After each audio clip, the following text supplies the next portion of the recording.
Hello, everybody. Joel from Silver Arrow Cars, and I freaking love the 2019 Speedster. I've got a whole list of reasons why you should buy this car, and I am going to take this out for a drive tonight.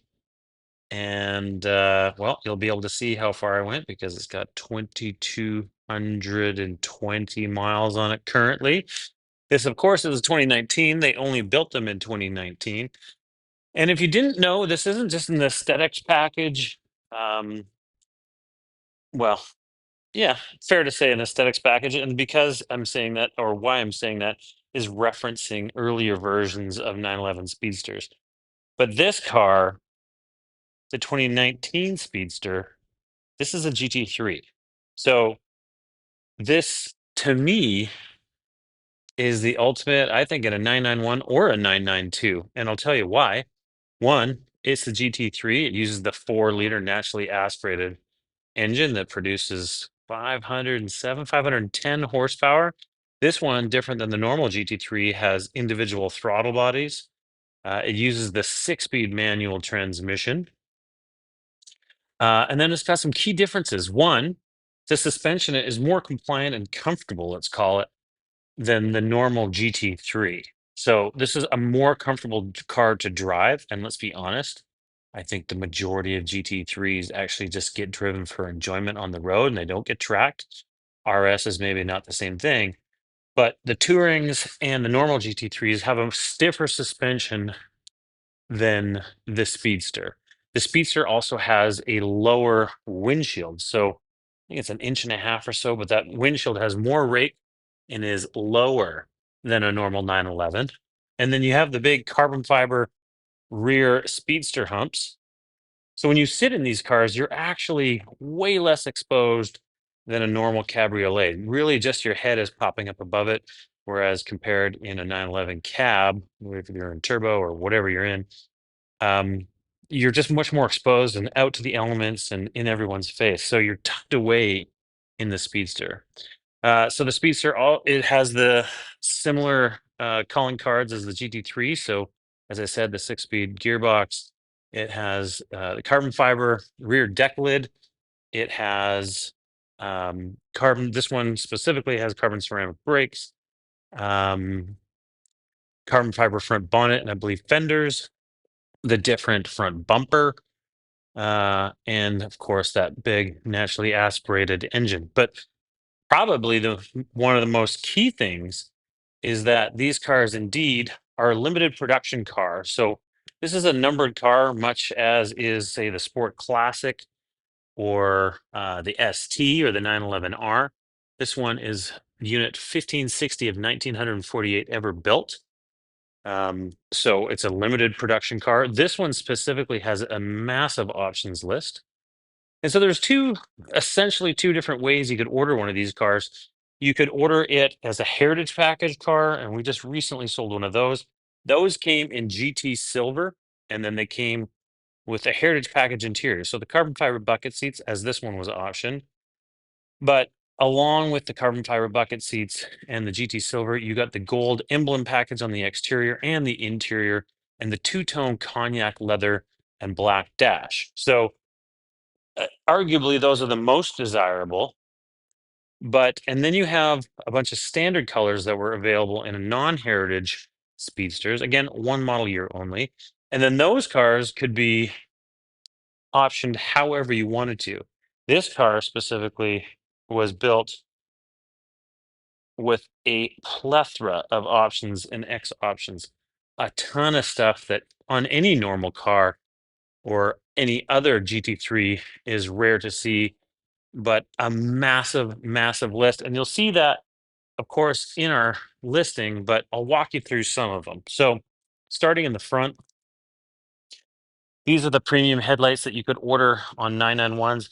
These are the LED matrix dynamic, no, LED matrix headlights in black with PDLS, so cornering headlights essentially. Next option that I'm going to be able to actually identify here running off the top of my head is the wheels, the GT3 wheels, center lock wheels, of course, finished in satin black.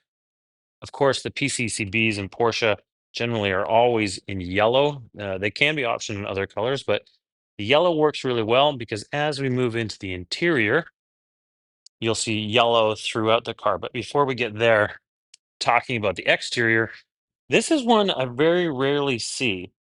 It's not a massive deal, but it's just interesting that I think when you read the spec list, the person ticked off a lot of boxes. So these are two separate options.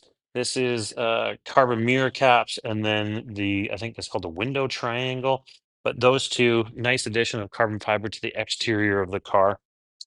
Of course, this isn't an option. This is just standard, but the Speedster emblem in black. Now, as we get into the interior of this 2,200 mile 911 Speedster, or let's call it a GT3 cab, or call it whatever you want, we start seeing a massive amount of the extra options that were ordered on this car. So, carbon fiber bucket seats, yes. But then you start getting into things like easily notable is the illuminated carbon door sills. But then you go one step further inside, and then this piece is usually plastic, not on this car. This is spec'd in black leather. Go one step further, it's got deviated stitching, so that's an extra option. And then when you start looking in the doors and the door panel, there's your interior carbon fiber package. But the deviated stitching throughout and these different panels are all options in themselves that you see on the build sheet. So full leather, so the whole door is all leather with the deviated stitching. There's probably three or four options just in that. The Bose audio system, that's another one. And then as we get into the rest of the car, this is not a normal thing to see your steering column in leather, and then certainly not with the deviated stitching. So those are two separate options.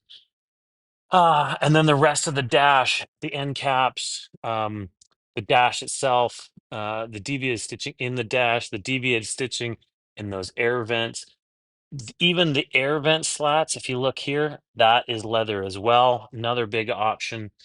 And then getting into further into the interior, all of this deviated stitching, the top dead center mark, those are all individual options. Speedster in yellow, that is an option. The center tunnel in leather is an option. The deviated stitch here, option. Carbon fiber, of course. Sport Chrono, of course. These cars do have Apple CarPlay. Sun visors in leather. You can see the stitching there. It does have, very importantly, does have front lift. Auto blip, if you're watching this and you don't know what that is, essentially is if when you're driving in the 6-speed manual, now you'll note 6-speed manual, the GT3 transmission, not the 7-speed from the GTS models and the other models.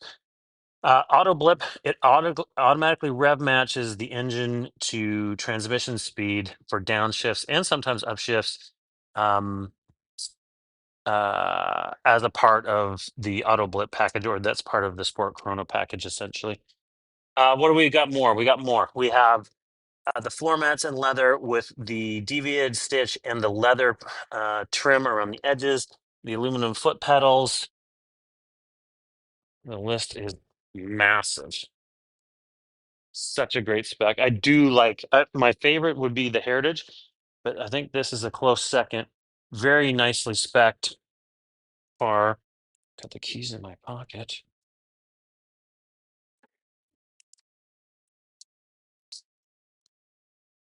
Very nicely spec'd. Of course, the same thing's reiterated on the passenger side.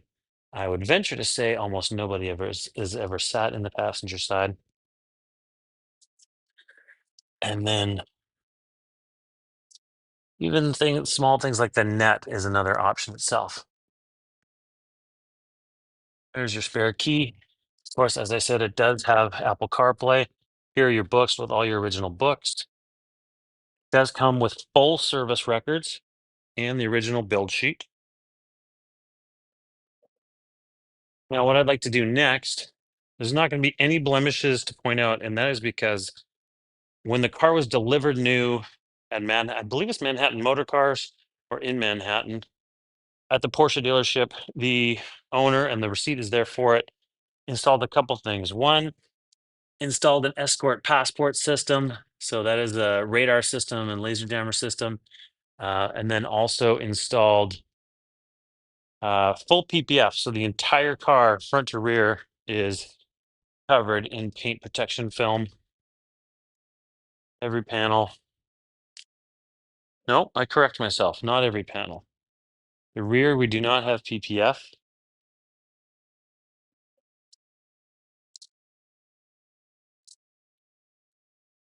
So we just have it on the front end. So full front PPF, not the rear.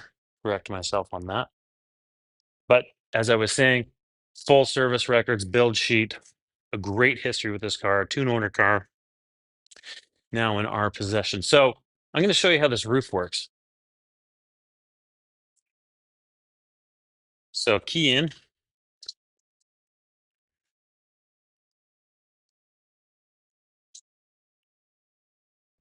So we're going to put the roof up. That releases the rear. So we'll go back. I'm going to lift the rear deck up and back. You can see this whole rear lid is carbon fiber. Now, you can do it with one hand. The top is stuffed away here. I usually like to lift from the center. I can do it with one hand. All right, I assisted. Up and over. You just leave it in that position. And we're going to close the rear lid. Down and forward.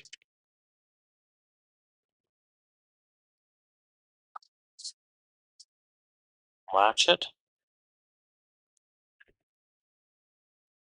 Now the ears go into these components. They have what feels like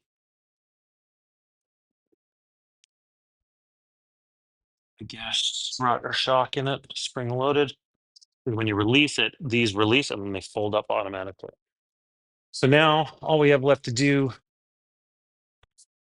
is hit this button and it'll cinch up.